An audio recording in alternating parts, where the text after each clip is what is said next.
তেঁতুলিয়া সীমান্তে বিএসএফের গুলিতে 2 বাংলাদেশি নিহত। পঞ্চগড়ের তেঁতুলিয়া সীমান্তে ভারতীয় সীমান্তরক্ষী বাহিনী বিএসএফের গুলিতে 2 বাংলাদেশি যুবক নিহত হয়েছেন।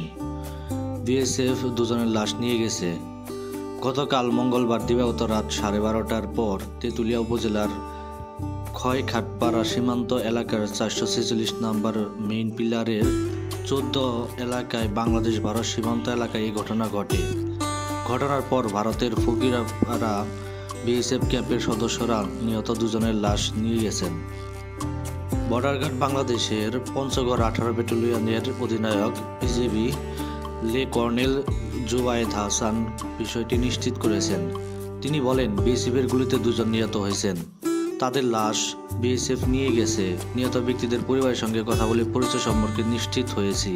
এই ঘটনায় বিজিবি বিএসএফের কোম্পানি কমান্ডার কার্যালয়ে বৈঠক হয়েছে। এছাড়া ব্যাটালিয়ন পর্যায়ে পতাকা বৈঠকের আহ্বান জানানো হয়েছে। সেখানে এই ঘটনার তীব্র প্রতিবাদ জানিয়ে লাশ 2টি ফেরত চাওয়া হবে। নিহত 2 জন হলেন তেঁতুলিয়া উপজেলার মাগুরা এলাকার আব্দুল জলিল, বয়স 24, ও একই উপজেলার তিরণীহাট ইউনিয়নের ব্রহ্মতল এলাকার ইয়াসিন আলী, যার বয়স 23 বছর। বিজিবি ও স্থানীয় লোকজন জনপ্রতিনিধিদের সঙ্গে কথা বলে জানা গেছে, গতকাল রাতে কয়েকজন যুবক সীমান্ত পার হওয়ার চেষ্টা করলে বিএসএফের সদস্যরা গুলি করেন।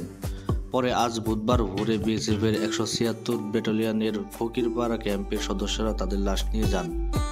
ঘটনার সময় তাদের সঙ্গে থাকা অন্যরা পালিয়ে এসে বিষয়টি নিহত ব্যক্তিদের পরিবারকে জানান। পরে তারা জনপ্রতিনিধিদের ও বিজিবিকে বিষয়টি জানান। তিরণীহাট ইউনিয়ন পরিষদের 6 নম্বর ওয়ার্ডের সদস্য মোহাম্মদ মানিকুজ্জামান বলেন, আমরা বিজিবির সঙ্গে নিহত 2 জনের পরিবারের সঙ্গে কথা বলে নিশ্চিত হয়েছি।